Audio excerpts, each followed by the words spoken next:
Well, the National Labor Relations Board says McDonald's can be held responsible for the treatment of its workers at its restaurants, even if they're owned by franchisees. But does a worker at a franchise restaurant really work for the McDonald's Corporation, or is it working just for the franchisee? And can complaint redefine the meaning of employee?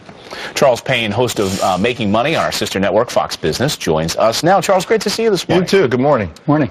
All right, so let's dive into this. What is exactly the nut of this? Now, you have 14,000 restaurants that aren't operating independently anymore. They're really under one umbrella, right? Well, this is according to the National Labor Relations Board. To the McDonald's franchisee who worked 20 years, saved up every nickel they had, went to every relative that they had, and took a big dive to buy this franchise, it's not McDonald's business. It's their business. Okay? So, listen, this is what this is. It's a farce. It's a gigantic farce to somehow find a way to spike private sector union membership.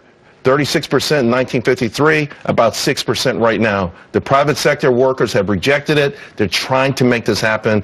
McDonald's, Walmart, those are your two big targets, 2 million potential people. And what's not happening legislatively, what the president and his team through the NLRB, through EPA, through NOAA are going to try to do through, obviously, regulations. Between these agencies, between executive orders and executive memos, which don't get enough press, certainly the agenda still goes forward, despite the fact that it seems like it's been rejected, at least in whole, or maybe completely in the last election. McDonald's released a statement on this issue. Here's what they had to say. McDonald's is disappointed with the board's decision to overreach and move forward with these charges and will contest the joint employer allegation as well as the unfair labor practice charges in the proper forums.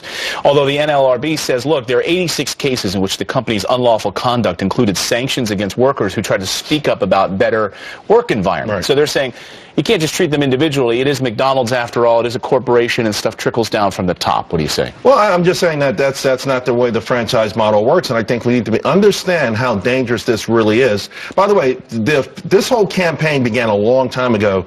Late November 2012, the NLRB went after 291 McDonald's restaurants. They've gotten rid of about 86 of these things. They just dismissed them. Didn't make sense. This has been in their crosshairs for a long time. If you look at these protests, vastly they're not McDonald's workers. This is an organized campaign, big money from the outside, and their goal is to ultimately force McDonald's to unionize these jobs. And here's the thing. These franchise workers, these restaurant workers, now 10% of our entire workforce, leisure, hospitality, we start to turn that business model upside down.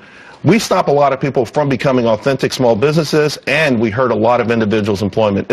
I think it's dangerous. Yeah, it sends a bad message, certainly, and deep pockets. Obviously, McDonald's has deep pockets, so they're going, not only getting in the door, but going after the deep pockets. And real quick before we go, speaking of deep pockets, these individual franchisees foot their own legal bills for this. They sign on the dotted line, put up personal guarantees, their families, their lives, everything is invested in that business. Yeah. And the administrative law judge will start hearing them. There's several districts. They begin March of next year. Charles Payne, always great to see you, my friend. Don't miss Making Money with Charles Payne on the Fox Business Network. He brings some of that excitement and the pain. To find it in your area, go to foxbusiness.com/channel finder. Thanks, Charles. Thanks.